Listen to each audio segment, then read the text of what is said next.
to break down the Baylor women's basketball roster for the 2023-2024 season, as well as like the ceiling and the floor for this team.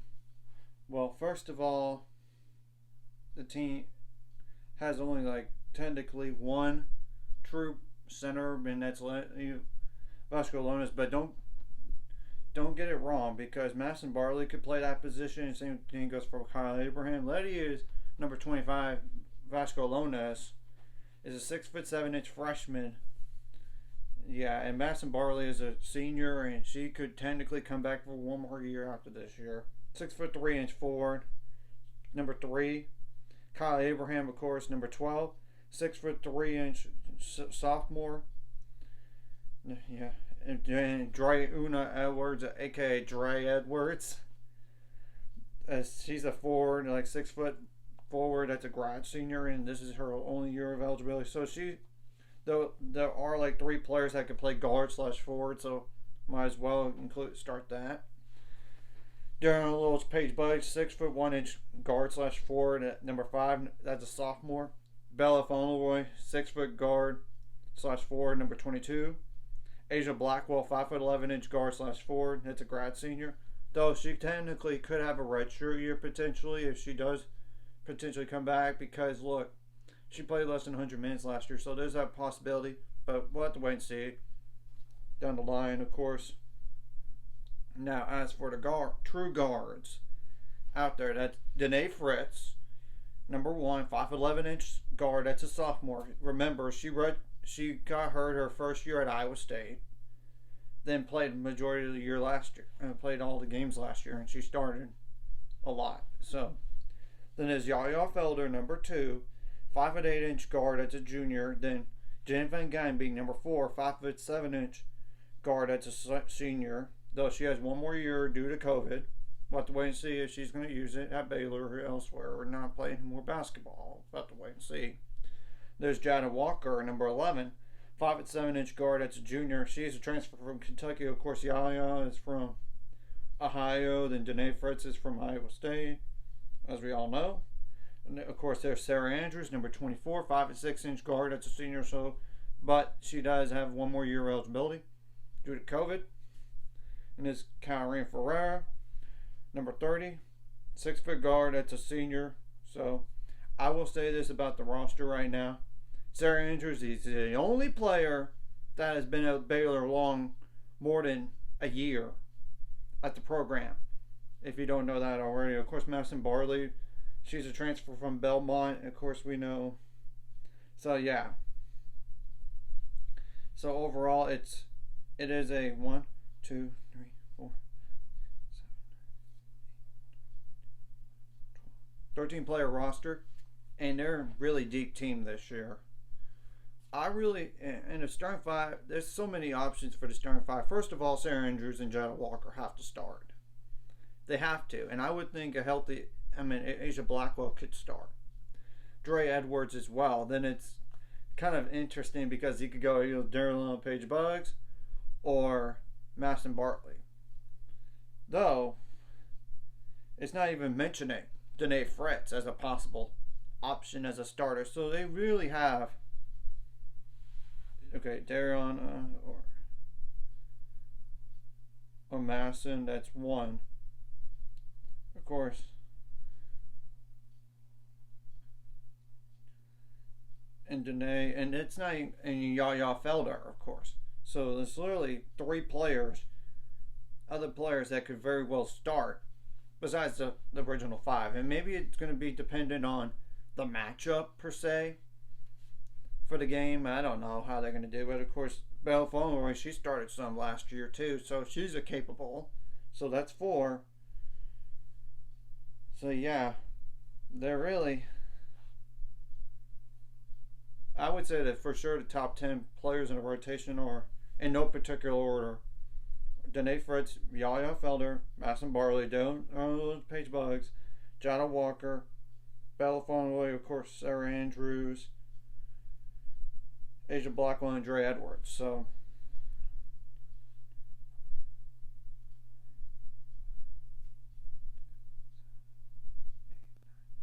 yeah, that's only 9 players, and maybe the 10th player is either going to be Kyle Abraham or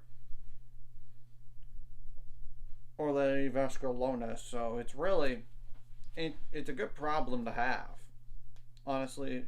And I'm not discounting Jan Van Guybeek or Karina, but they're, to me, the lower end of the playing time deal.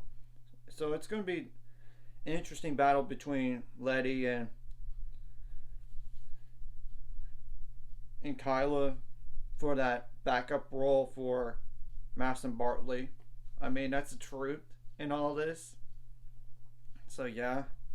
So, we already know the schedule and everything, and we're preseason picked second in the conference, right behind Texas. As for the floor for the team, I say still a top 4 team in the league, because I don't think, and like Kansas State, anybody outside of those two teams could very well jump us. Then again, I know last year was unexpected, but you gotta keep in mind all the injuries, and not having Dre Edwards didn't help the team either. So that's in terms of the Big 12. As for the ceiling in terms of for the Big 12, obviously it's first. Obviously, because I do think there's a possibility we could very well beat the number 1 team in the Big 12. And in terms of NCAA tournament to floor, I don't really want to set it so low, but and the truth is, we've seen it in the past. I would be shocked by round of 64 or round of 30. Round of 64, so I really don't think that's realistic on the low end, just getting it and then losing right away, but you never know. It's all about matchups, but more like round of 32 sounds about right for the floor. And I know that's not where we want to be. I'm just telling the truth because of this roster, and I do think, though, the ceiling is very high for the team. I really do. To the point they can make a Final Four. They're that deep. They could very well go there, and of course, it all depends. First, I really just want this team to get back to a Sweet 16. Get back there. I mean, that's the truth, and I think that's the possibility here. And we will be tested early on with Utah at home, and they're a preseason number 5 team in the country. And they're probably going to stay in the top 5 after the first week. So we're going to get to play a top 5 team early on in the season. So that's going to be a really good test for this team. But I say, if Baylor beats Utah at home, I don't care if it's early or not, even though the game is earlier on in the year or not, I think then the ceiling goes that high. I mean, to a Final Four right away. And of course, we need to stay healthier all year long. For goodness grace, that has hurt us in the past 2 years, and we didn't. And remember, year 1 of Nikki Collin with Nalissa Smith and Quinn Yambo, we did not have a lot of depth in terms of number of players. Last year we had a little bit more depth, but injuries hurt us, and this year we have more than enough depth. And it's really a good problem to have on who should be that fifth starter, by the way, because I really see Danae Fritz could very well be a starter. Same thing goes for Yara Felder, and same thing goes for either Dariana or Madison Barley. I think it's going to be dependent on those two. Yeah, Utah should be number 5 in the country when we get to play them. But I will say our strength is, of course, we have to play SMU on the road, which hopefully they're going to be better. They were a WNIT team, but you get the point. But here's, after that first game of the year of the regular season against Southern, that's an NCAA tournament team, picked second in their conference. We get tested right away, and then we have in 8 more days. So we have a lot of time to prep for Utah. We do. So that's going to be helpful, and get some practice in and get some plays in, and all that. And then we play a good Harvard team now. I know they didn't make NCAAs, but when you look at the record, they're not a bad team. So we're going to get tested there as well. So it's not even. I don't know how good Miami, Florida is going to be this year. I don't know, and potentially Oregon as well, and of course South Florida in the non-conference is going to test us. And we're going to have to play Texas twice, obviously. So we're going to see how we're at, especially the first game. Conference game is on the road to Texas. So yeah, and all that, and hopefully we're a more consistent team and healthier team all year long. Because we have had remember last year we had some bad losses in there. Yeah, that's a thing. And even to Kansas State, who ended up losing the next game to TCU. So really, I just think it's the ceiling, the floor. I'm being realistic as around 32, but because of the past, but I would be stunned by that this year because of the depth that we have on the team is a lot better than in the past. And it, like in terms of NCAAs, and we all know it depends on about the matchup too, and all this. So yeah, that's just a explanation of where the ceiling could be and the floor. I'm not gonna say national title good for right now, at least, because there's LSU, a healthy Iowa, a healthy UConn would be hard, but then again, we do have the depth for it.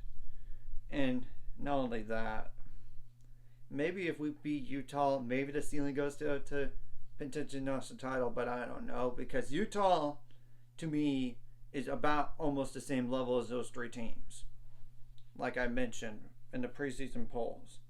So yeah, that's going to be, they're about the same level, in my opinion, or really close, especially with Utah having a lot of players back from last year. And I don't know how good UCLA is going to really be, but the preseason pick number 4, I would have put Utah on number 4 actually, because they have a lot more returning. And they almost beat LSU last year in the run in the Sweet 16. So anyways, if you like this content, like and subscribe, and see you guys later on the road to 600 subscribers. Of course, ultimate goal is 1,000 or more, so I can make money off this. Of course, liking the video, commenting on the video, sharing the video really helps the YouTube algorithm, so more people could see it. Of course, sharing it helps more spread the word out, and more people could watch. Of course, if you're watching and not subscribed, please subscribe and hit the notification bell as well. So that's all done for this video on the women's basketball side of things. And they do have a practice game coming up on November 3rd. And that's even at home.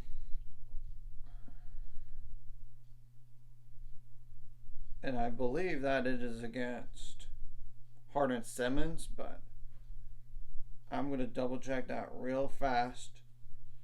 Like I said, it's this Friday. I believe it's at 6 o'clock or 6:30. I'm not positive. But yeah, it's Hardin Simmons at 6 o'clock. So yeah, no way. There's no television for that. Just probably last at, like, of course you got to check out the box score, and hopefully, like I said, we're healthier all year long, because I do think if we have the health and the depth, we have the depth this year. There's no question. It's just staying healthy. So that's all.